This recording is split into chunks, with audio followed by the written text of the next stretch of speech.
TV Fortaleza, a emissora da Casa do Povo.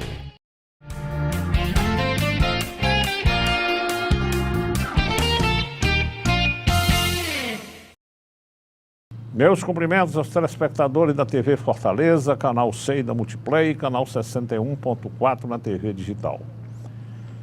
Sejam muito bem-vindos ao nosso programa, é uma alegria tê-los conosco. Dando prosseguimento à nossa série de entrevistas, que nós estamos realizando desde março de 2011.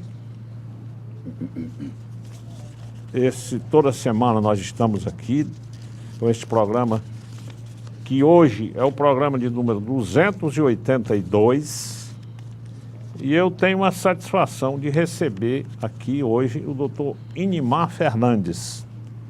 O doutor Inimar Fernandes trabalhou muito tempo na área de segurança aqui no estado do Ceará.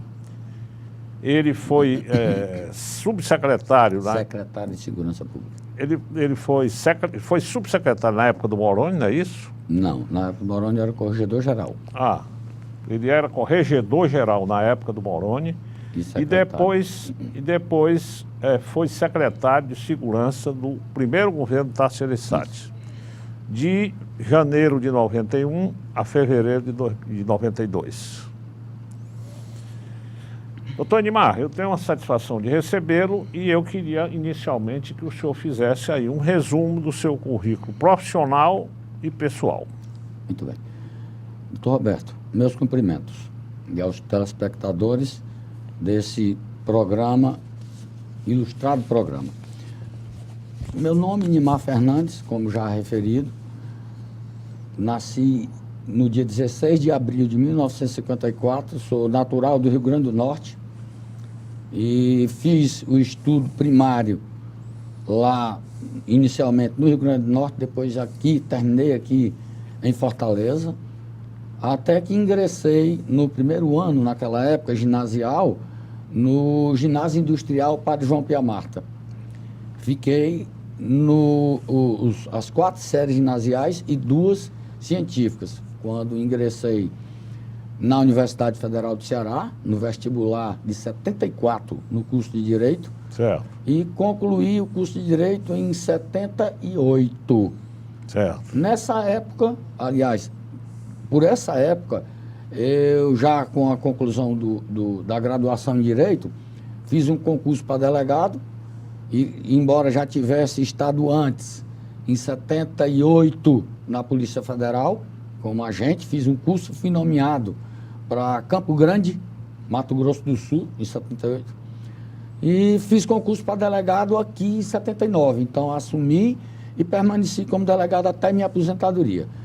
Mas, nesse intervalo, ocupei alguns cargos comissionados na polícia, entre eles o cargo de corregedor, que é o mais próximo da época em que eu assumi a Secretaria de Segurança Pública, logo após o Moroni, quando ele se desincompatibilizou para ser candidato a deputado, e eu assumi a secretaria até o fim do primeiro governo Tasso Gereissati. Certo. Depois que concluí meu tempo como secretário, fui convidado pelo presidente do tribunal, na época o saudoso desembargador Carlos Facundo, para assumir a chefia da assessoria jurídica do tribunal. E lá permaneci em 2 gestões, na gestão do desembargador Carlos Facundo e na gestão do desembargador Adalberto Barro Leal. Após, ainda fui 2 vezes secretário judiciário, uma vez com a desembargadora Águeda Passos, presidente, e outra vez com o desembargador Gerardo Brígido como presidente. Essa é, resumidamente, o meu currículo. Hoje estou aposentado e atuando como advogado. Certo. Doutor Inimar, então, como o senhor tem uma experiência muito grande nessa área, foi durante muitos anos secretário, foi durante muitos anos delegado, né? E chegou à secretaria no primeiro governo Tasso. Então, eu convidei para você vir aqui para a gente conversar um pouco sobre a questão da segurança. Você sabe que hoje é um dos problemas maiores que as cidades enfrentam, esse problema de segurança pública. Quando você assumiu a Secretaria da Segurança Pública, qual era o efetivo das forças policiais naquela ocasião, você lembra? Mais ou menos. Já faz algum tempo, como eu disse, de 90, né? A Polícia Civil tinha em torno de uns 5 mil, entre médicos, peritos, escrivães, agentes e delegados. A Polícia Militar tinha na faixa de uns 11 mil, né? E o Corpo de Bombeiro manteve mais ou menos o efetivo dele em torno dos 1.500. Então, naquela época, já era um efetivo que precisava de um reforço, porque a criminalidade também, naquela época, já apresentava sintomas de evolução e que precisava de tanto uma tecnologia quanto um efetivo e um aparelhamento logístico mais aprimorado para enfrentamento, mas que naquela época não tinha essa repercussão que tem hoje. Embora nós tivéssemos índices de criminalidade já preocupantes, mas não era como está na situação de hoje. Então, o efetivo naquela época, apesar de bem menor do que o de hoje, ele já reclamava um incremento a curto prazo, e tanto a nível de pessoal quanto a nível logístico, Certo. para que tivesse melhores condições de enfrentamento dessa questão da violência urbana. Certo. Naquela época, a violência já era assim como hoje, doutor? Já, como disse, apresentava sinais preocupantes de evolução, assalto a banco, por exemplo. Já tinha naquele tempo? Já tinha. Nós tivemos um assalto ao Banfor, isso foi noticiado.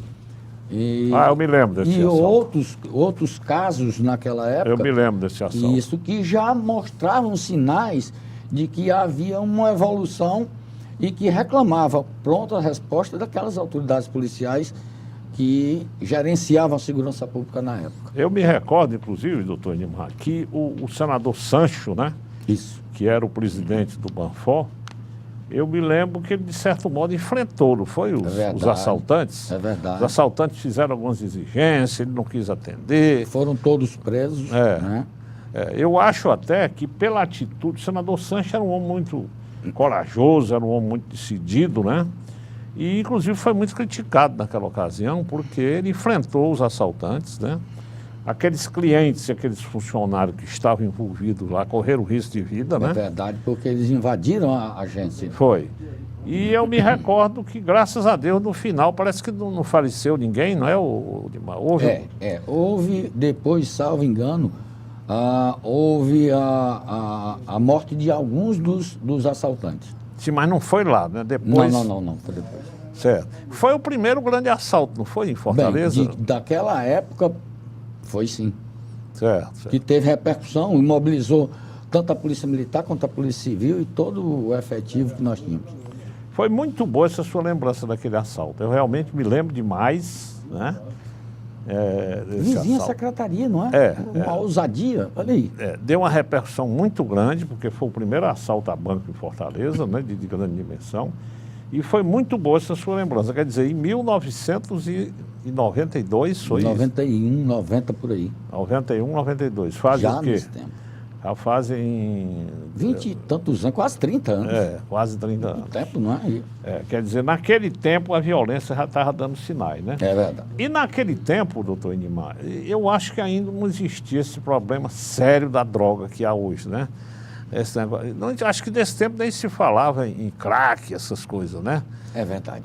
Os entorpecentes, naquela época que eram mais difundidos, era a cannabis e os entorpecentes sintéticos, né? Heroína, ninguém nem... Era rara a apreensão. E crack nem se falava nesse. Pois é. Quer dizer, naquele tempo eram outros. E não tinha a quantidade que tem hoje, né? Disseminação. Naquele tempo também não tinha essas quadrilhas, essas gangues que tem hoje, né? Qual é o efetivo aproximado das forças de segurança hoje? O que é que você acha? Fazendo uma comparação. Naquele tempo você disse que o efetivo já era pequeno, já se reclamava de uma redução. Hoje você não está mais na secretaria, você hoje é um advogado. Você hoje tem o seu escritório particular, você advoga.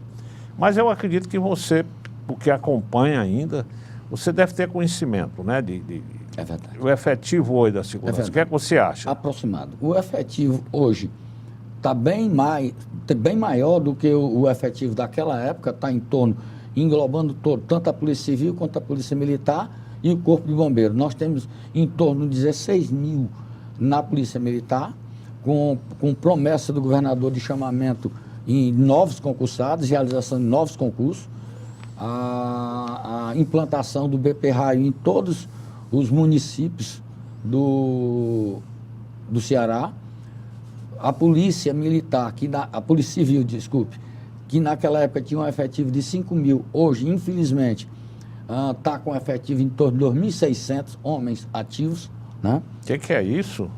Hoje o efetivo da Polícia Militar é menor mais do ou que... menos 2.600. Eu, inclusive, pesquisei antes de vir. Certo. Né? E naquele tempo tinha 5 mil? Naquele tempo era 5 mil. Né? E por que houve essa redução? Muita gente se aposentou, essas reformas da Previdência que incentivaram, só para nós termos uma ideia, dos 41 delegados do meu concurso de 79, todos estão aposentados. Não tem mais nenhum na ativa. Certo. Quer dizer, os meus colegas e os que não estão aposentados estão próximos à aposentadoria, já esperando só um momento, porque vem outra reforma que possivelmente vai causar um certo temor e vai encaminhar para a aposentadoria. Né? Então, houve uma redução desse efetivo, enquanto que temos hoje em torno dos 21 mil, envolvendo tanto Polícia Civil, Militar e Corpo de Bombeiros. Isso eu estou dando dados aproximados, porque confesso que estou um pouco afastado desde a minha aposentadoria, certo, que foi em 2003, minha aposentadoria. E fico acompanhando mais ou menos pelas informações que meus colegas me trazem e o que eu acompanho pela imprensa. Mas quando eu o convidei para vir a esse programa, eu tinha dito que queria ouvir a sua opinião sobre a questão da segurança. Tudo bem. Então eu acredito que você deva ter pesquisado, né? Verdade. Para que você tenha uma ideia hoje Isso. de qual é esse efetivo, né? Isso. O que eu quero, viu, doutor Inimar, é que esse problema da segurança está cada vez mais sério, né? É verdade. Você sabe que esse problema não é só no Ceará, é no Brasil todo, no mundo todo, eu diria. Verdade. E me parece que Fortaleza é uma das cidades mais violentas do país, infelizmente, né? E agora se agravando cada vez mais com esse problema da droga, né? Essa droga terrível que tem aí, que é esse crack, né? Com esse problema dessas gangues, que agora me parece estão aqui no Ceará, não é?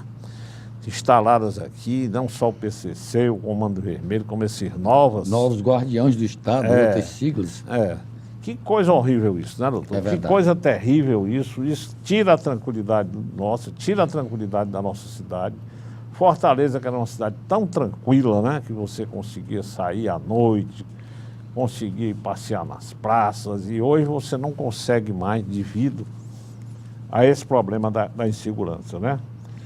E eu lhe pergunto, doutor, e na sua opinião, quais os motivos que você atribui a esse aumento da criminalidade violenta? Nós temos uma conjuntura nacional que não é aberta publicamente, em que há uma carência de recursos, o que nós chamamos, a nível político, de uma crise institucional, em que falta recursos para a educação, para a saúde, para a segurança pública, tanto que a segurança pública do Estado de Ceará praticamente é bancada pelo governo do Estado. Nós não temos um programa a nível nacional que dê substrato para que haja uma evolução mais rápida. Tanto o governador Cid, em sua época de governo, que aplicou muitos recursos na área logística, mas fez poucos contratos a nível de efetivo, de pessoal.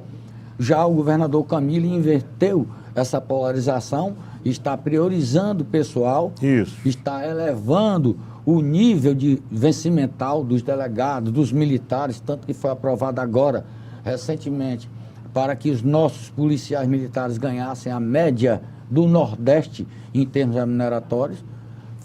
Fez uma PEC agora para melhorar o perfil remuneratório dos delegados de polícia, incluindo-os nas carreiras jurídicas. Certo. Isso vai ocasionar uma melhora significativa. E tudo isso mostra que o Estado está enfrentando praticamente só essa questão de segurança, que, como foi bem frisado, é uma conjuntura nacional e até global. Isso. Nós estamos vendo hoje explosões em Londres, morte na Inglaterra, Perfeito. nos festejos dos jovens. Fora esses casos aqui, como aconteceu recentemente no Porto das Dunas, uma rivalidade entre duas organizações criminosas com a eliminação de 6. Que coisa horrível aqui. De 6. Uma coisa que, a nível de criminalidade violenta e intencional, cria uma insegurança, porque há uma repercussão, são 6 vidas tiradas, quase que simultaneamente. Então, isso precisa de um estudo interdisciplinar e mais aprofundado para que haja uma solução. Não é só, o que eu quero frisar é que não é só a segurança pública que tem condição de enfrentar e resolver. Há uma estrutura intercapilarizada que tem que caminhar conjuntamente para que haja uma solução final em proveito da coletividade. Perfeito. As soluções a nível de segurança pública, elas são muito mais paliativas, porque nós enfrentamos o fato e tentamos evitar que ele aconteça através dos serviços de inteligência, mas nem sempre há êxito nesse empreendimento. Né? Perfeito. Doutor Animar, você, como frisou aí no início, no seu currículo, você tem uma experiência grande, porque você trabalhou na polícia muitos anos como delegado, chegou à Secretaria de Segurança, depois trabalhou muito tempo também no Tribunal de Justiça, né? onde ocupou funções lá muito importantes também nessa área judicial, de modo que eu acho que você tem uma experiência muito grande, embora você tenha se afastado há algum tempo da direção. Hoje você está advogando, depois nós vamos falar inclusive sobre o seu atual trabalho, mas eu acho que você, pela experiência que você tem, quer dizer, você pode justamente dar esse depoimento com relação por exemplo, as medidas que nós podemos enfrentar, que medidas podemos adotar para enfrentar esse problema da violência. Na sua opinião, o que é que a gente podia pensar, o governador podia pensar em medidas para adotar para enfrentar o problema da violência? Hoje nós não temos nenhuma dúvida que tanto o governo do Estado quanto a Secretaria de Segurança Pública do Ceará, com este secretário e com o governador, eles estão empenhados ao máximo, trabalhando diuturnamente e preocupados em dar respostas satisfatórias aos anseios de nossa sociedade nessa questão da violência. Mas, como frisei, não é algo que pode ser resolvido isoladamente só pela instituição da segurança pública.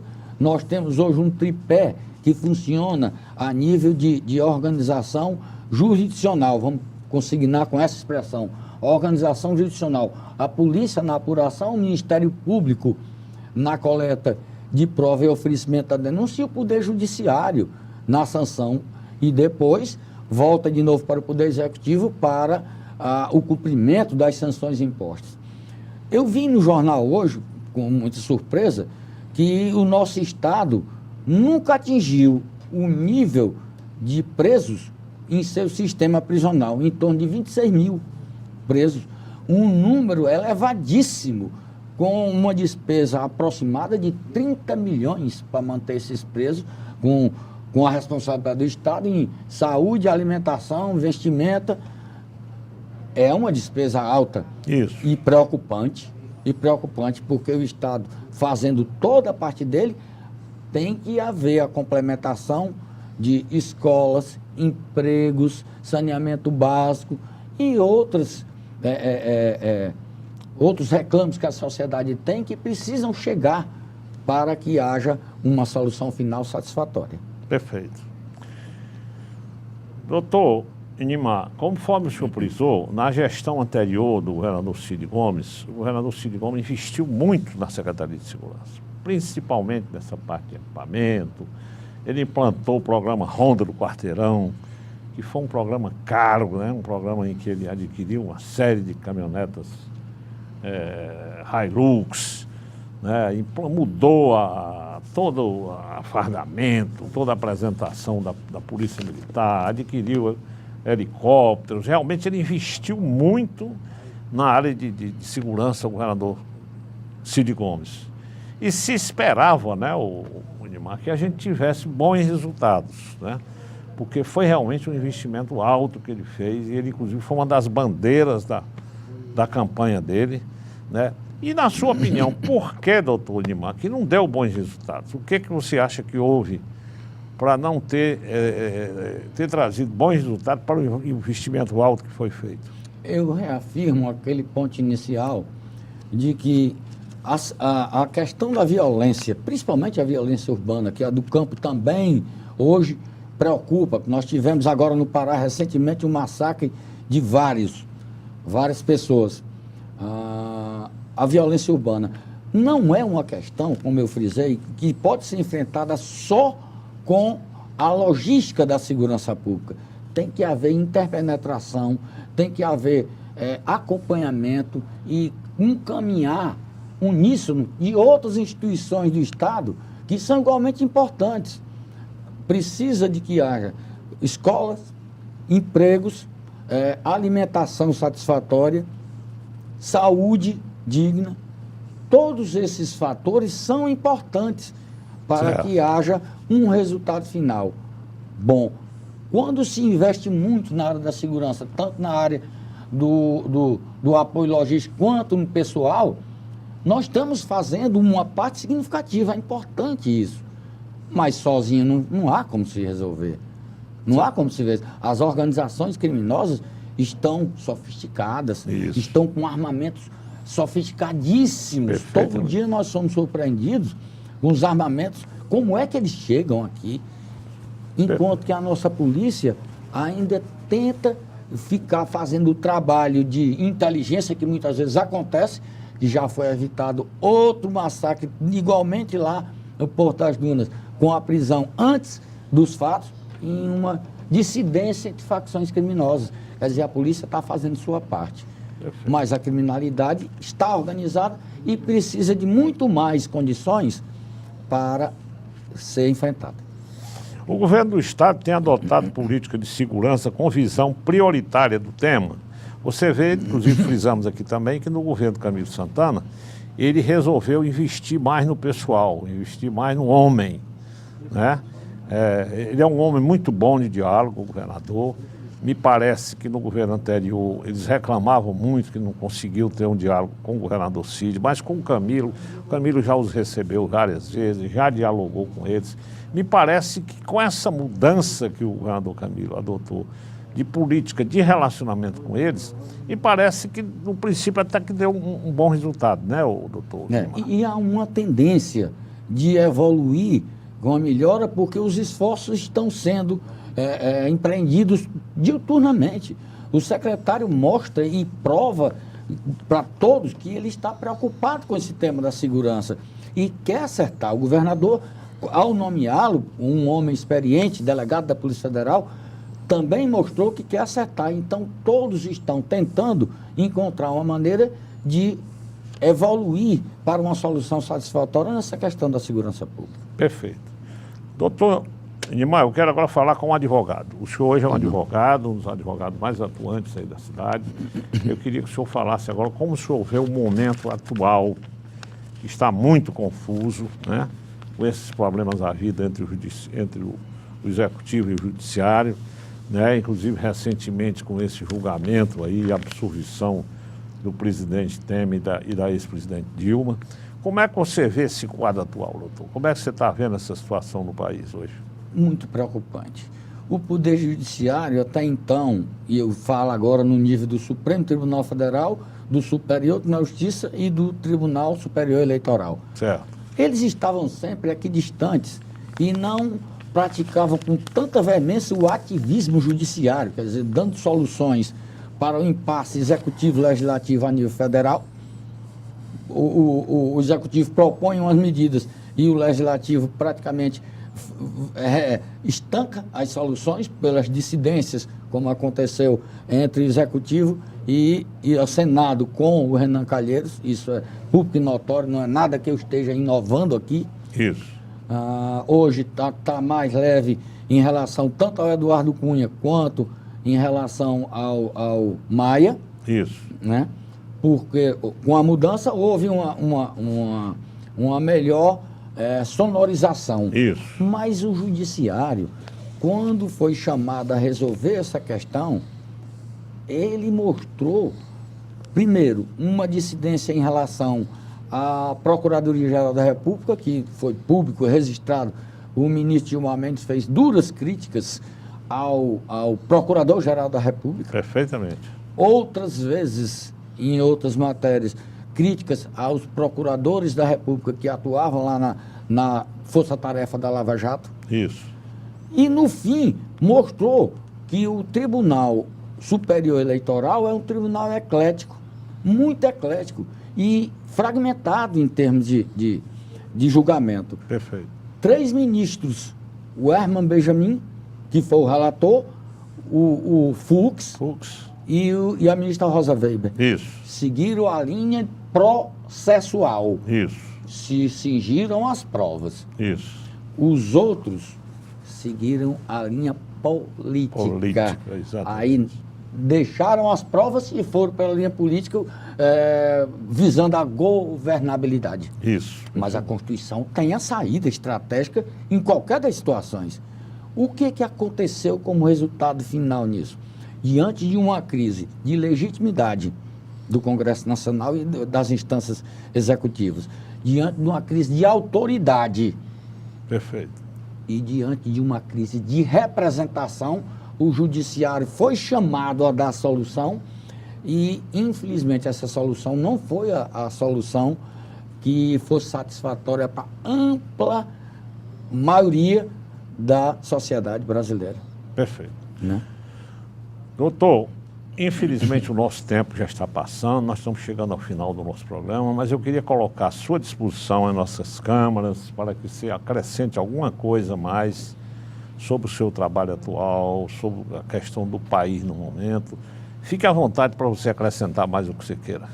Hoje eu estou, como disse, deixei a vida pública e estou apenas como advogado, atuo ordinariamente na instância civil, administrativa e constitucional e procuro evoluir um pouco nessa linha de trabalho.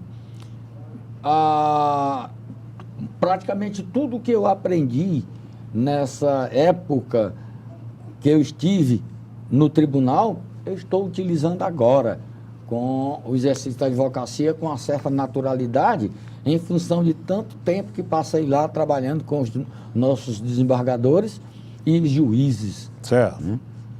Eu gostaria, por fim, de registrar que tive a honra de ser convidado por Vossa Senhoria. Perfeito. Para comparecer a este programa, embora eu, pessoalmente, sem falsa modéstia, ache que, em face de tanto tempo que eu deixei a vida pública, talvez não fosse o mais adequado, mas recebo com muita humildade o convite, porque sei da repercussão e da seriedade desse programa e estarei sempre aqui pronto para colaborar.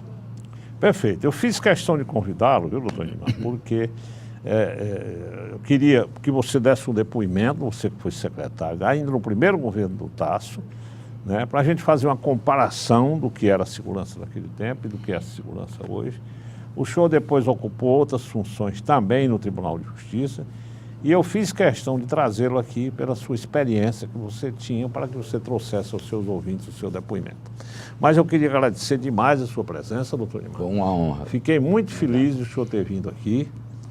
E aos telespectadores, nós esperemos 1 minuto de intervalo e voltaremos em seguida. Era uma escola muito engraçada, não tinha lousa, não tinha nada. Não é nada engraçado ver o estado de grande parte das escolas públicas brasileiras.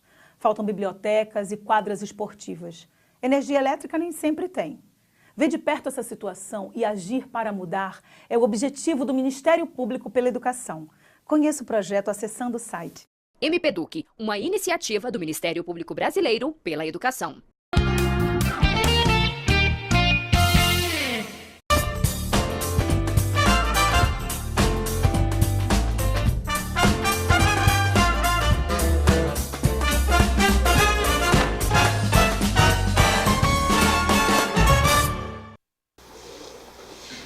É uma satisfação recebê-los aqui nesse dia. Nós vamos ouvir a história de vida de sucesso, meu amigo aqui, Roberto Farias. Essa casa, ao longo desses últimos anos, tem colhido o testemunho de vida dos empresários, porque havia uma lacuna muito grande aqui no Ceará da gente saber da vida dos grandes empresários. Se sabia que existia um grande empresário, Zé Dias Macedo, daqui a pouco vai dizer o grande farmacêutico, tá? Deusmar, mas não se tinha nada. Então a Associação Comercial, num esforço muito grande que fez, nós começamos a receber aqui os empresários, os jornalistas, como o Lúcio Brasileiro, como a Dizia Sá, já passaram aqui, já deram o seu depoimento. Que isso fique com um ensinamento para a posteridade. E hoje nós temos aqui a grata satisfação de receber o Roberto, que tem muita história para contar. Roberto, a casa é sua. Tá? Bom dia, meus amigos, minhas amigas. É uma alegria muito grande estar aqui, atendendo o convite do meu amigo João Porto Guimarães, para dar esse depoimento sobre a minha história empresarial. Eu fico muito honrado, até disse isso já para o João. Bom dia. Bom dia. Porque eu acho, inclusive, que não mereço estar nesse rol. 50 personalidades já estiveram aqui. O primeiro foi o Zé Dias Macedo. E estiveram outras grandes personalidades aqui do Ceará, como ele citou, inclusive, alguns nomes. E, inclusive, o Lúcio Brasileiro, que é uma das grandes figuras, também já deu o seu depoimento aqui. De modo que eu fico muito feliz em estar aqui com vocês e poder contar um pouco da minha história. Eu nasci em Jacarecanga, no bairro de Jacarecanga, ali pertinho da Praça do Liceu, onde vivi toda a minha infância, toda a minha adolescência. Estudei no Instituto Monsenhor Tabosa, estudei todo o curso secundário no Liceu do Ceará, que naquele tempo era uma das melhores escolas daqui, mas uma escola pública. Logo depois, fiz vestibular para a Escola de Engenharia, que também era pública, e fiz todo o meu curso na Escola de Engenharia. De modo que toda a minha história escolar foi em escola pública. Então, tive o prazer de passar, em 1966, no famoso vestibular da Cecília Meirelles, que foi tido como um dos vestibulares mais difíceis aqui do Ceará. E eu passei nesse vestibular e fiz o meu curso de 1966 a 1970. Durante esses 5 anos eu fiz o meu curso de engenharia. Logo que eu passei no vestibular, eu comecei a dar aulas particulares. Tive o privilégio de ser professor do Dr. César Aço Rocha, hoje é ministro, do Dr. Álvaro Melo Filho, da doutora Vera Valente, da doutora Tida Filomeno Gomes, do Cândido Quinderé, do Jeanzinho Gereissati, muitas pessoas conhecidas na cidade, foram meus alunos e eu os preparei para o vestibular. Foi a minha primeira atividade, professor de aulas particulares. Em 1968, ainda no 3º ano de engenharia, eu tomei conhecimento de que a Procálculo é uma empresa que era do meu parente, do conta-parente José Torres de Mello, que não está aqui hoje porque está em Brasília dando uma palestra, do doutor Aurelino Barbosa, que não está aqui hoje porque está nos Estados Unidos, e do doutor Antônio Carlos Montenegro, que está aqui presente. Ele está aqui representando a primeira empresa que eu tive a alegria de trabalhar. Então, lá trabalhei a partir de 1968, no 3º ano de engenharia.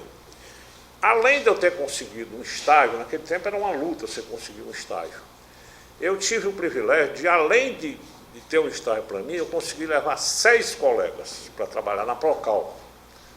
Não sei se o Montenegro se lembra, foi quando começou a obra do conjunto Zé Walter, e que vocês precisavam de estagiários, eu apresentei 6 colegas, então foi uma beleza, né? Porque eu, além de me empregar, ainda empreguei 6 colegas. Foi uma maravilha, a nossa turma, com 7 pessoas da nossa turma, foi realmente um sucesso. De modo que eu tive esse privilégio de começar a trabalhar em 68, e em 69 já comecei a fazer obras, tive o prazer de fazer uma das poucas obras residenciais projetadas pelo Elano de Paula. Elano de Paula é aquela figura maravilhosa, irmão do Chico Anísio, competentíssimo. Homem do Comuco. E hoje... Caraí, aliás. E ele, inclusive, esse projeto dele é em frente ao Colégio Santa Cecília, chama-se Conjunto Bob Kennedy. O Bob Kennedy havia acabado de ser assassinado, e ele fez esse projeto, e eu tive o prazer de construir esse projeto do Elano de Paula. Então, realmente, fiquei muito feliz, porque o Elano de Paula, não sei se você sabe, é uma figura muito competente.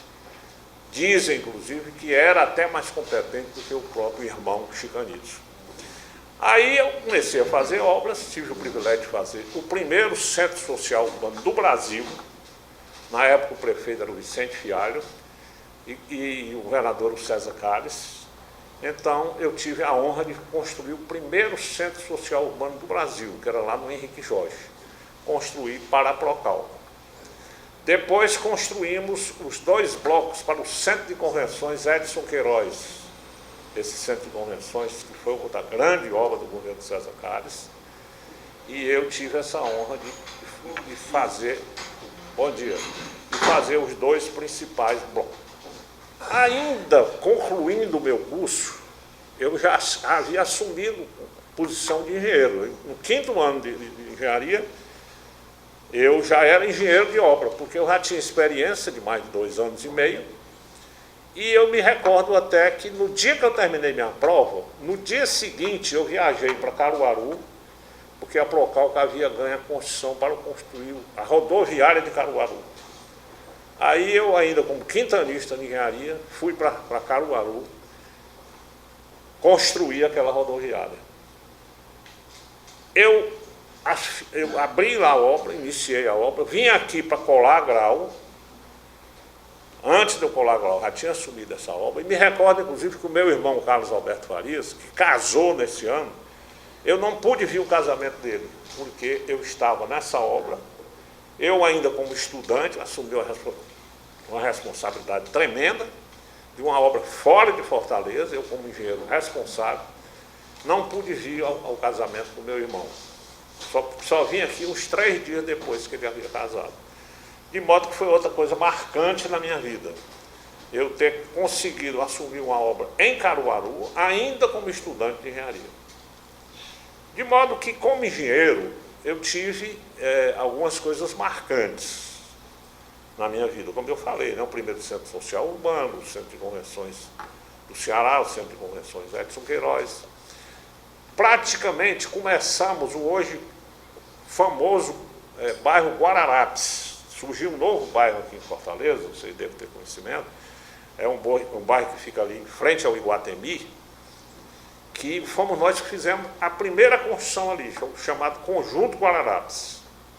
Foram feitas ali 48 casas, também pela Procal, de modo que nós iniciamos hoje um bairro que é tido por muita gente como um dos bairros chiques de Fortaleza. Depois de Meireles, de Aldeota, da Praia de Iracema, o Guararapes hoje é considerado um dos bairros chiques de Fortaleza. E eu aí tive esse privilégio de depois fazer outros apartamentos lá. E como homenagem da Câmara Municipal de Fortaleza, eu logo depois de ter feito essa obra, eu fui convidado pelo prefeito Vicente Fialho. Fialho, grande prefeito, um dos maiores prefeitos que Fortaleza teve, e ele foi e me convidou depois para ser secretário dele. Ou seja, eu tive essa minha fase de engenheiro, eu digo sempre que eu tive 3 fases da minha vida. Essa fase de engenheiro, onde eu construí essas obras que eu citei para vocês, e logo depois fui convidado pelo Vicente Fialho para ser secretário da prefeitura. E aí, com as amizades que eu fiz na Câmara Municipal, eu tive o privilégio de, por essa homenagem da Câmara Municipal de Fortaleza, eu consegui colocar, eles fizeram essa homenagem, porque eu disse que eu fui pioneiro ali no Guararapes, que eu fiz a primeira obra grande ali no Guararapes, depois de ter feito outras opções de apartamento. Então eles denominaram 2 ruas no bairro Guararapes. uma rua com o nome do meu pai e outra rua com o nome da minha mãe. Eu considero isso um grande privilégio, que eu acho que poucas pessoas no mundo têm esse privilégio de ter uma rua com o nome do seu pai e uma rua com o nome da sua mãe que se cruzam. A Câmara Municipal de Fortaleza me fez essa grande homenagem, porque eles acharam que eu fui o pioneiro ali no Guararapes. E eu fico muito feliz em ter essa homenagem aos meus pais. Naquele tempo, o Guararapes, evidentemente, que estava iniciando, não tem a repercussão e a aceitação que tem hoje, mas para aquele tempo, as ruas aí, ruas desconhecidas, ruas ainda sem calçamento e tudo, mas eles fizeram essa homenagem a mim que me deixou muito feliz. De modo que foi outra coisa que me marcou muito.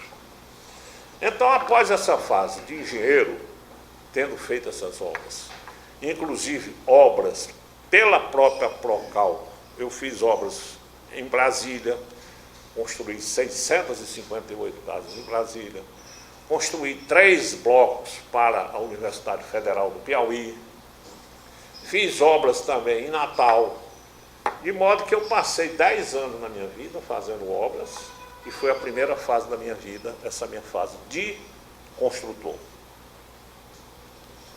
E aí, como eu disse a vocês, logo depois o Fialho, que havia sido meu professor, com quem eu tinha uma boa amizade, me convidou para ser secretário dele. Aí veio a minha segunda fase da minha vida, e foi a fase de homem público. Então, após trabalhar 10 anos em construção, eu fui para a Prefeitura de Fortaleza, onde eu passei 10 anos como secretário. Eu fui secretário do Fialho, fui secretário do Evandro Ari de Moura, fui secretário do Luiz Marques e fui secretário do Lúcio Alcântara.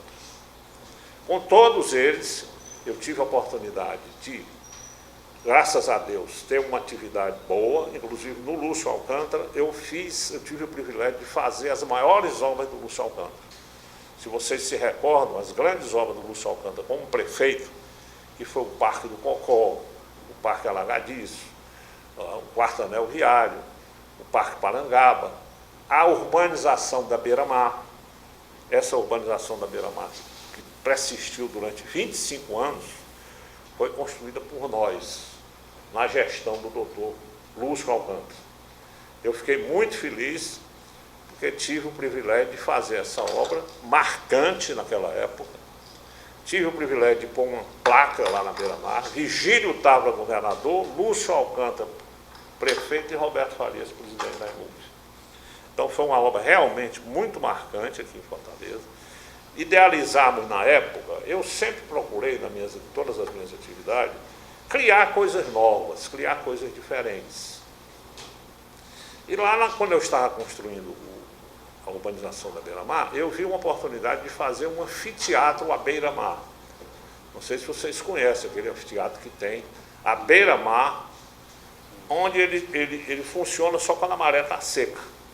Foi uma coisa nova. Eu disse, rapaz, esse espaço aqui, com declive, eu vou fazer um anfiteatro aqui. Construímos o anfiteatro na beira-mar, onde existe até hoje. Eu acho que é o único anfiteatro que eu tenho conhecimento que ele funciona à beira-mar e só funciona quando a maré está seca. Então foi uma obra muito marcante essa da Beira-Mar, que persistiu até o Juraci Magalhães, que agora, quando prefeito, fez uma reforma na Beira-Mar e mudou um pouco daquele projeto que o Fialho havia implantado. E agora, como vocês sabem, recentemente, o prefeito Roberto Cláudio fez uma nova reforma na Beira-Mar. Eu digo sempre que, na minha opinião, foram os 3 maiores prefeitos da história de Fortaleza. Não sei se vocês concordam. Vicente Fialho, Juraci Magalhães e Roberto Cláudio. Então, essa obra da Beira-Mar foi uma obra muito marcante, que também me deixou muito feliz, porque eu tive a oportunidade de realizar uma obra que ficou durante 25 anos no nosso maior cartão postal.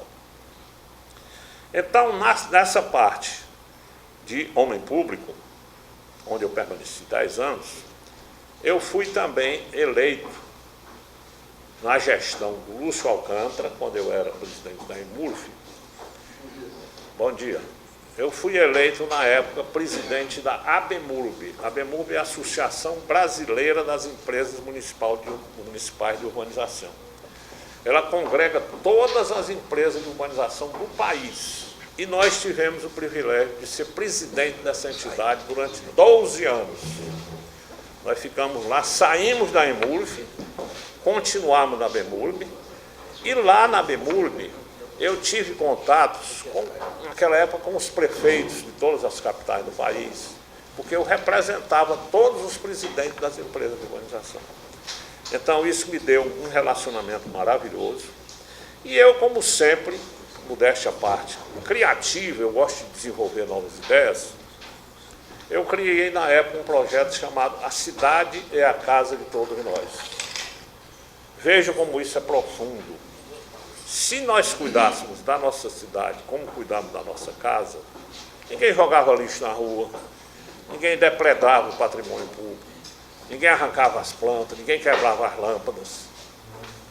Então eu desenvolvi esse projeto e tem uma grande frustração na minha vida, porque eu não consegui implantar esse projeto. Eu levei esse projeto, eu tive o privilégio de ter uma reunião com o doutor Roberto Marinho, na Fundação Roberto Marinho. Ele, com a sua assessoria, me recebeu para implantar esse projeto. Depois tive a reunião com a assessoria do presidente Sarney, que na época era o presidente da República, para tentar implantar esse projeto a nível nacional. Nós ainda conseguimos uma campanha a nível nacional de preservação das cidades. Mas eu digo sempre a vocês o seguinte, esse é um sonho que eu, aliás, ainda tenho até hoje. O meu filho aqui diz, papai, quando é que o senhor vai desistir de que a cidade é a casa de todos nós? Eu digo, Leonardo, eu acho que até eu morrer eu vou ficar com isso na minha cabeça. Porque eu não entendo, eu não aceito por que os prefeitos não encamparam essa ideia. Porque se você conscientizasse a todo mundo de que a cidade é a casa de todos nós, a população ajudava-os a administrar a cidade. Ninguém jogava lixo na rua, ninguém depredava, ninguém arrancava as plantas, ninguém pichava. A pessoa, o munícipe mesmo ia ser um fiscal da prefeitura. Mas eu confesso a vocês com toda sinceridade, pela prefeitura já passaram vários amigos meus, mas nenhum implantou esse projeto. Eu até hoje me entendo, toda campanha que tem, eu vou ao candidato e digo, rapaz, eu tenho uma ideia muito boa aqui para você. A cidade é a casa de todos nós. Mas ele não encampa. Aí assume, passa, de modo que eu tenho essa frustração. Porque eu vou confessar a vocês, quando o Lúcio Alcântara era prefeito, e saiu para ser candidato a deputado federal, eu era o secretário dele que fazia as principais obras. Então, eu tinha um grande sonho. Quando o Lúcio Alcântara saísse, eu assumi o lugar dele, de prefeito tampão. Era um prefeito que assumia durante 11 meses. E eu louco para ser o prefeito tampão do Lúcio Alcântara, né?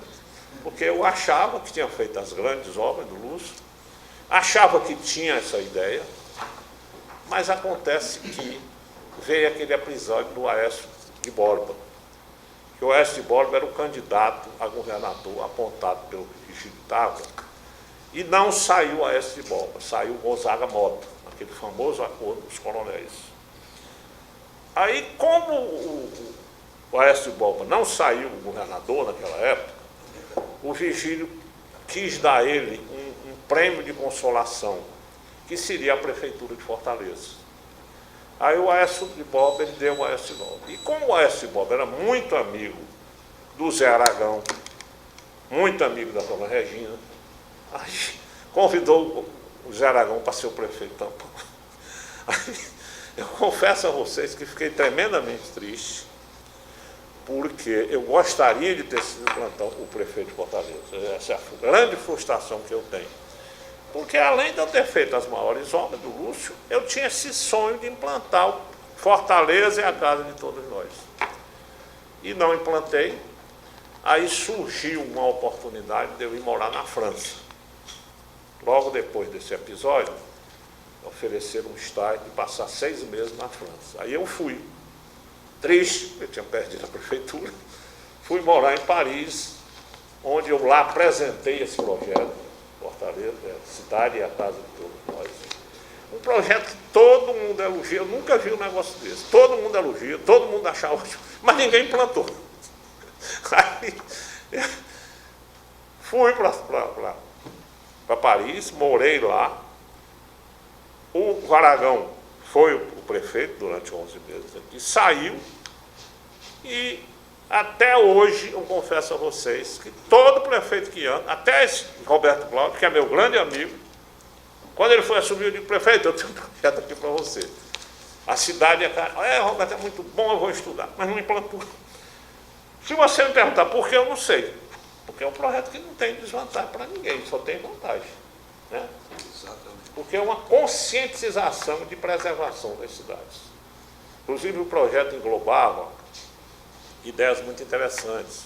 Você ter concursos em Fortaleza para escolher qual é a praça mais bonita, qual era a rua mais bem cuidada. Os munícipes iam disputar aquilo ali, nós íamos ter na cidade movimentos para saber quem é que estava cuidando melhor, qual era o bairro que as pessoas se cuidavam melhor. Hoje você vê exemplos em Fortaleza, não sei se vocês conhecem, tem 2 praças ali, perto da cidade 2000, e as praças são cuidadas pela população, a coisa mais linda. Eu não sei se vocês conhecem isso. Iniciativa da coletividade, a iniciativa da comunidade, a comunidade é quem banca, a comunidade é quem admite os jardineiros. Estava um lixo, antes da comunidade tomar conta. Pois é. Era um lixo. Pois é. Aí eu até peguei o prefeito. Aqui nós tentamos, a Associação Comercial tentou padrinhar aqui. Mas aí a história... Outra história muito grande. Foi Passei um pouco, aí a história. Que colocaram para nós. Não, é porque é muito dono. Muito dono, tem muito dono. A Associação Comercial assinou, a Associação Comercial assinou uma intenção de padrinhar o passeio público. Certo. Então nós começamos a fazer projetos, basta dizer o seguinte, mandamos fazer um projeto botânico, porque aí, se você olhar, só tem muito mato, não tem... Nós iríamos transferir em jardim, flores e tudo. Mas qualquer coisa que você vai fazer no passeio público, você tem que falar com a regional, com a Secutfor, com Secretaria de Urbanismo. São 6 entidades. Tem que aguentar. Então, fica inviável. Fica completamente inviável você fazer qualquer coisa. Chega de prefeito e olha, pode dar quem que você quiser, porque não interessa. Nós fizemos um plano para a ocupação cultural da praça, mas é impraticável. É muito dono. É muita gente para dar palpite. Né? Muito dono. Rapaz, são 6 Ninguém donos. resolve nada. Ninguém resolve nada. Mas vamos. Porque o passeio público é um dos lugares tradicionais, históricos da cidade. Eu acredito que deve ser mais complicado ainda. Mas eu consegui ainda, foi na nossa administração que nós criamos o programa de adoção de praças. Pois era nessa adoção de praças? Na adoção de praças. Hoje, eu não sei se certo. vocês sabem, existem muitas praças adotadas pelo Grupo Serrolim, adotada pelo Grupo Marquise, Mas ele adotada só se pelo dirige, Grupo Macedo. ele só se dirige à prefeitura e acabou. É. É diferente dessa daqui. Porque essa daqui, pelo fato de ser um local de preservação da cidade, então é patrimônio histórico, é muito complicado. É tombado. Sim, né? sim, Mas mas... eu não vejo o porquê. Porque foi tombado, ninguém pode cuidar disso aí, vive abandonado. Não tem sentido. Tem que acabar com a burocracia. Nós vivemos num país de burocratas. É burocrata. Olha, eu vou só fazendo parênteses, só dizer a você o seguinte, eu ainda tentei ir a todas as instâncias. Aí na última, não, agora o senhor tem que falar com a pessoa que está explorando o bar, o restaurante. Imagina. Aí eu digo, olha, tchau. Desistiu. Acabou. Desisti. Mas realmente no caso do passeio público teve essa complicação. Mas tem outras praças, não sei se você sabe, aquele Parque Pajeú, que também foi construído por nós na gestão do Lúcio Alcântara, é adotado pelo CDL. O CDL é quem cuida do Parque Pajeú. É um programa de adoção. É o que eu estou dizendo, ele só se dirige à prefeitura. E acabou, pronto. É diferente. Porque nesse caso diferente. é só a prefeitura. Porque no diferente. passeio público tinha muita entidade para dar palpite. Tem muita. Só faz dar palpite, não fazem nada. Mas eu fico feliz porque pelo menos essa parte de adoção de praças nós conseguimos implantar. Foi uma ideia nossa que nós implantamos e que está ainda hoje funcionando. A ideia também desse projeto nosso era, por exemplo, canteiros centrais em frente à sua casa, você podia adotar. Você podia cuidar, porque é que custa você aguar as plantas, colocar um jardineiro ali, cuidar daquilo ali. Era também, tudo isso fazia parte do nosso grande projeto. Mas eu consegui, pelo menos uma parte, que é o projeto de adoção de praças. Que isso foi do nosso projeto, a cidade e a casa de todos nós. De modo que realmente esse foi um projeto que nós tivemos quando éramos da prefeitura e que não conseguimos implantar em toda a sua intensidade, mas conseguimos pelo menos implantar uma parte.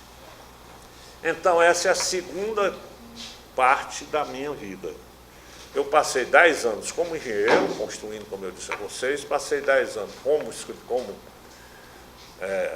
no serviço público, trabalhando com os prefeitos Fialho, Evandro de Moura, Lúcio Alcântara e Luiz Marques, e onde tive a oportunidade de fazer muitas obras. Depois dessas duas fases, aí eu resolvi fazer o que eu gosto.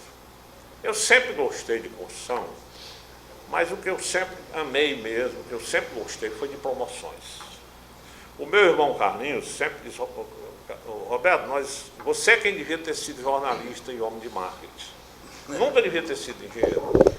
Então, eu depois de fazer tudo isso, depois de ter essa história como engenheiro e como homem público, resolvi criar a PPE Promoções e Eventos. Aí lá era bom, porque aí eu fazia lá o que eu queria. Né? E, modéstia à parte, criei muita coisa nessa empresa. Eu estou este ano completando 30 anos na minha empresa. E nós criamos projetos. Este ano nós vamos receber uma homenagem na Câmara Federal pelos 30 anos de uma promoção que nós criamos dos melhores prefeitos do Ceará. O pessoal diz, Roberto, tu homenageia prefeito, só tem prefeito ladrão. Eu digo, não só tem prefeito ladrão, não. Em toda profissão tem os ladrões e tem os bons. Tem os honestos. Quer dizer que todo prefeito seja ladrão, não. O Ceará tem 184 municípios. Nós homenageamos 30 por ano. E esses 30, evidentemente que eu não vou dizer que são sempre os melhores. Porque, inclusive, em todos os meus eventos, eu não voto, eu não opino. Eu tenho cuidado de escolher um colegiado de jurados para escolher aqueles homenageados. Então, por exemplo, em promoção de prefeito, quem é que vota? São os editores do interior de todos os jornais e de todas as televisões. São representantes da Associação dos Municípios, representantes da Associação dos Vereadores, presidente da Associação das Primeiras Damas, Tribunal de Contas, ou seja, todas as entidades que trabalham com prefeitura. Então, essas entidades se reúnem, votam, aí a gente faz a eleição há 30 anos dos melhores prefeitos do Ceará. Este ano, a Câmara Federal vai nos fazer uma homenagem no dia 8 de novembro, por uma promoção que existe há 30 anos no Brasil, consecutivo, nunca falhou nem um ano, e pela inovação da promoção. Porque, como eu disse a vocês, essa escolha não foi minha, eu faço questão de nem votar. Quem votou foi um colegiado de pessoas. Aí a Câmara Federal vai fazer uma sessão solene em homenagem a esse projeto nosso. Aí, do mesmo jeito que nós fizemos com o prefeito, que fazemos com o prefeito, nós fazemos com os empresários.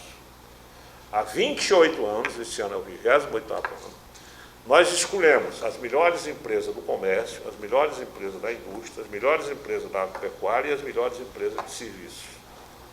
Aí quem escolhe, também não sou eu, é representante da Associação Comercial, aqui está o meu amigo João Guimarães, que sempre vota, é um representante da CDL, é um representante da FIEC, é um representante da FAEC, todas as entidades de classe votam.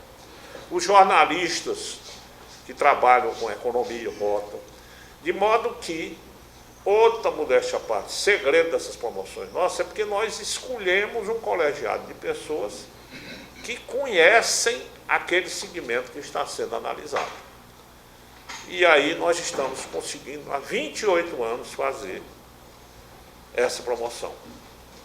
E aí a gente recolhe os votos, o próprio Lúcio Brasileiro já várias vezes opinou nas nossas promoções, a gente sempre põe pessoa de credibilidade, de respeitabilidade. A gente não faz, a gente recolhe isoladamente os votos dos jurados para evitar que haja aquele lobby. Vamos eleger a farmácia tal, vamos eleger a padaria tal. A gente evita isso porque a gente recolhe isoladamente de cada jurado o seu voto. E aí nós estamos há 28 anos fazendo, graças a Deus, essa promoção dos empresários também com muito sucesso. Há 16 anos nós fazemos também a escolha dos melhores políticos, os melhores deputados federais, os melhores deputados estaduais, os melhores senadores, os melhores executivos. E por uma sugestão do meu inesquecível amigo Régis Jucá era nosso conselheiro. A nossa empresa tem um conselho consultivo formado de 10 personalidades da cidade. Entre elas, o doutor Fernando Monteiro, o doutor Régis Jucá, que faleceu e entrou no lugar dele, o doutor Pedro Henrique Saraiva Leão, o Ribeiro, que era diretor comercial do Diário do Nordeste, o doutor René Barreira, que foi durante muito tempo reitor da Universidade Federal do Ceará. Então, nós temos um conselho de personalidades. Esses conselheiros nos assessoram em todas as promoções. E o meu amigo Regis, na época, deu uma sugestão. Roberto, em vez de você escolher só o pessoal da política, escolha também o pessoal da área social. Aí a gente elege todo ano o melhor diretor de hospital, o melhor diretor de entidade filantrópica, o melhor reitor, o melhor diretor de colégio, o melhor diretor de centro universitário. Essa é a outra promoção nossa, que já está. Este ano nós vamos completar a 16ª edição.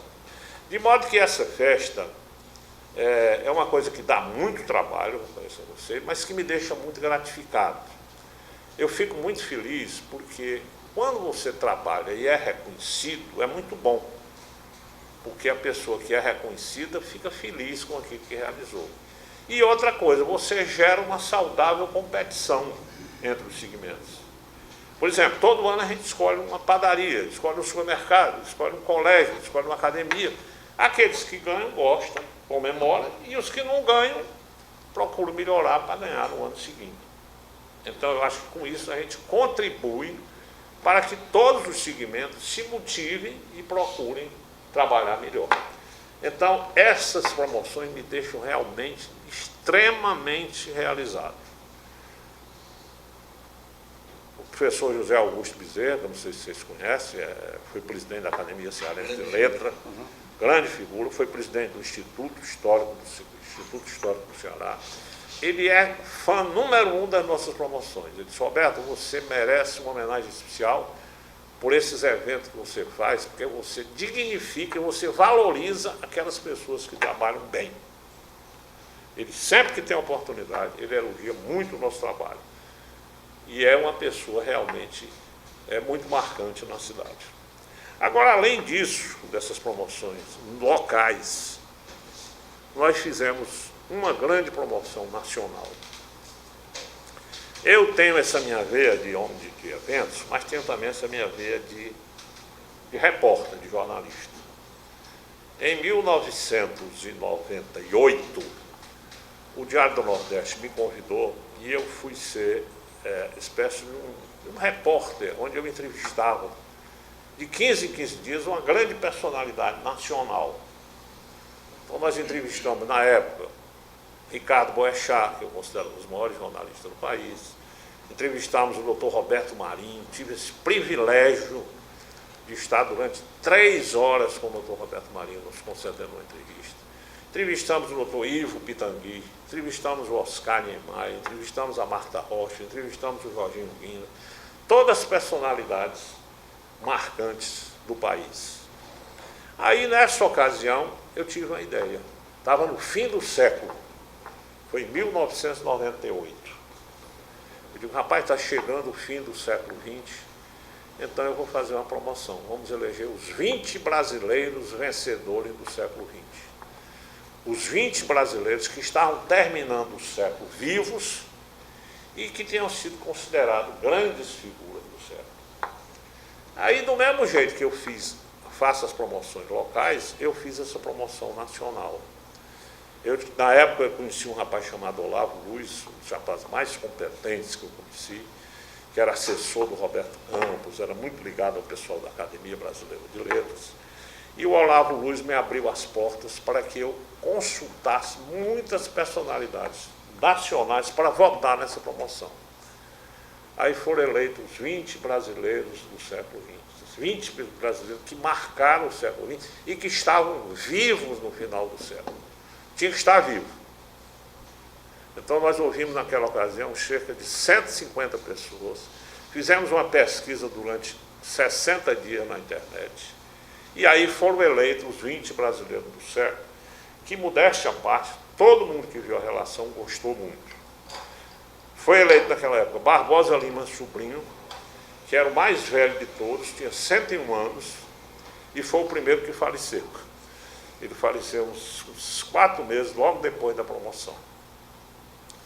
Foi eleito Evandro Lins e Silva, foi eleito Jorge Amado, foi eleito João Avelange, que era naquela época um grande nome. O João Avelange foi um grande nome a nível internacional, ele foi 25 anos presidente da maior entidade do mundo que congregava as grandes entidades do mundo. Agora, como vocês sabem, para a gente que faz esse tipo de escolha, naquele tempo tinha esse problema, e agora tem mesmo.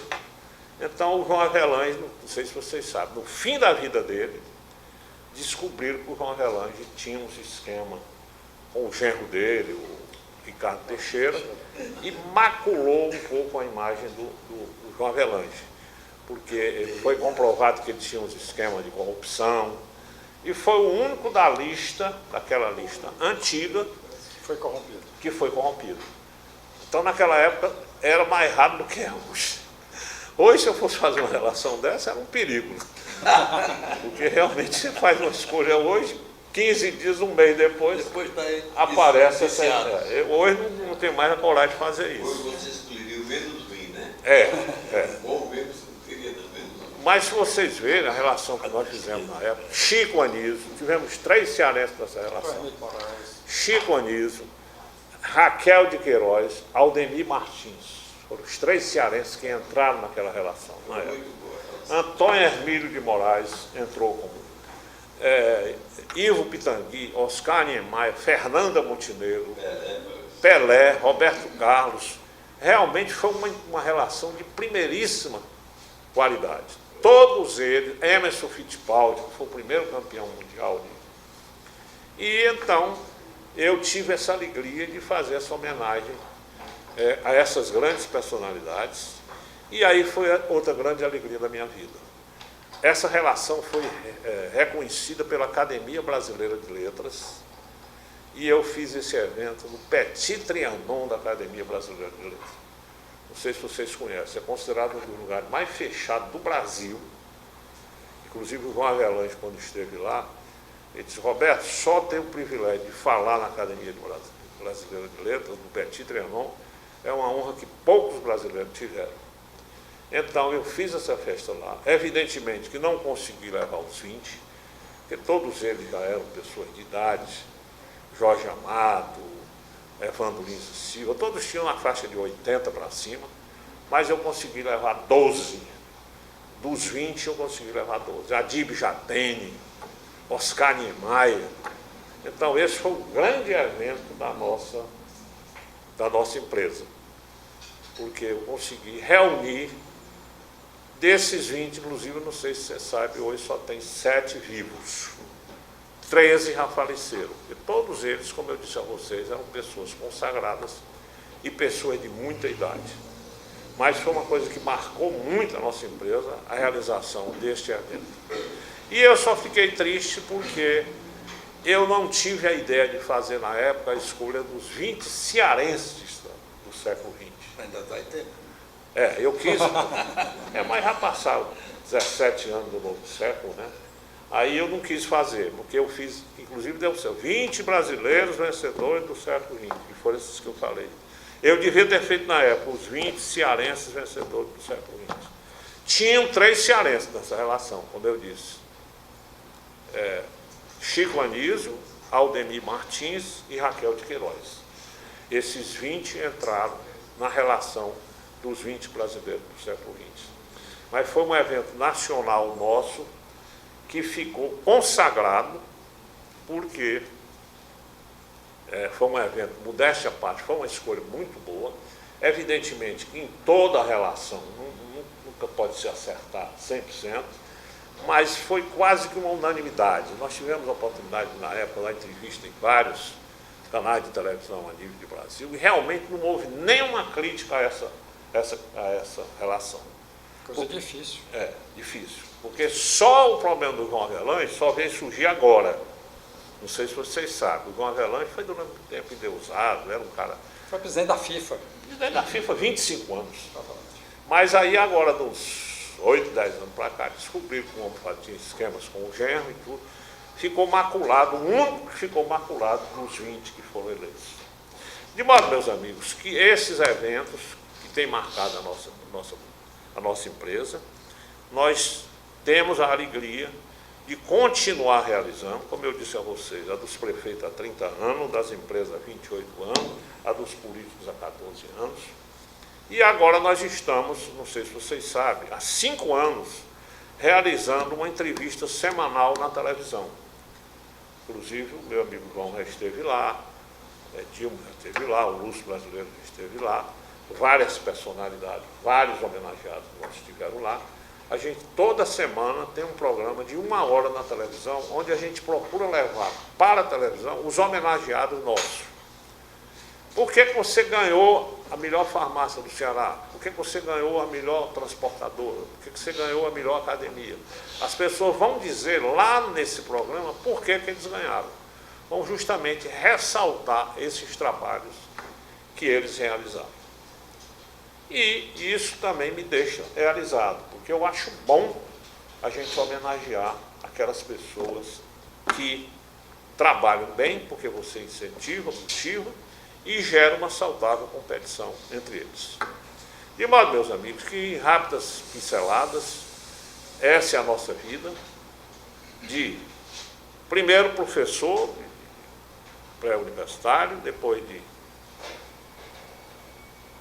de engenheiro, construtor de obras, depois de secretário da prefeitura, onde eu tive esse privilégio de ser presidente dessa entidade nacional, ainda como presidente da EMUF, e agora já estou há 32 anos, esse ano a nossa empresa está completando 32 anos, realizando esses eventos. As pessoas dizem muito, Roberto, é muita coragem, muito trabalho você fazer isso. Mas eu gosto. Então é aquela história, tudo que você faz gostando, você faz com prazer e faz satisfeito. De modo que eu, inclusive, quero aproveitar a ocasião, nós temos tido, é impressionante o apoio que a gente tem de todas as entidades empresariais do Ceará. Todas elas, sem exceção, entra presidente, sai presidente, eles continuam opinando, continuam participando, os jornalistas, as pessoas formadoras de opinião, todas elas eu tenho um apoio muito grande de todas essas entidades, de todas essas pessoas. E pode contar com o nosso apoio. Muito obrigado.